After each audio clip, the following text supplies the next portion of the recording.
প্রিয় দর্শক, আসসালামু আলাইকুম। কেমন আছেন সবাই? দর্শক, অমর প্রেম কাহিনী রচনা করে গেছেন রজকিনী, চণ্ডীদাস, শিলি পরাত, শাহজাহান, মমতাজ, লাইলি মজনু।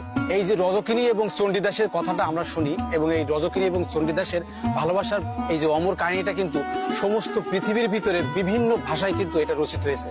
কারণ এই পৃথিবীতে সমস্ত প্রেমিকরাই প্রেমিকার পিছনে ছোটে। ঠিক তেমনি ভাবে চণ্ডীদাস কিন্তু রজকিনীর জন্য 12 বছর বর্ষি পেয়েছিল। প্রিয় দর্শক, আমি এখন যে জায়গাটিতে দাঁড়িয়ে আছি এটি হচ্ছে চণ্ডীদাসের সেই ভিটা। অনেক বছর আগের কাহিনী, কেউ বলে 250 কিংবা 500 কিংবা 700 বছর আগের কাহিনী। এখানে অবশ্য সেই স্মৃতিটুকু নেই, কিন্তু তার স্মৃতি বিজড়িত এই জায়গাটুকু এখনো আছে। প্রিয় দর্শক, আমি যেখানে দাঁড়িয়ে আছি এর পাশে কিন্তু সেই পুকুরটা আছে। এখানে কিন্তু 12 বছর চণ্ডীদাস রজকিনীর জন্য বর্ষি পেয়েছিল। আমাদের সাথে আমাদের একটা দাদা আছে, তার কাছ থেকে বিস্তারিত কাহিনী শুনে নেব। কেমন আছেন আপনি? আমি ভালো আছি, আপনি ভালো আছেন? হ্যাঁ। আপনি কি এই অঞ্চলেরই মানুষ? হ্যাঁ, আমরা এখানের স্থানীয় পূর্বপুরুষ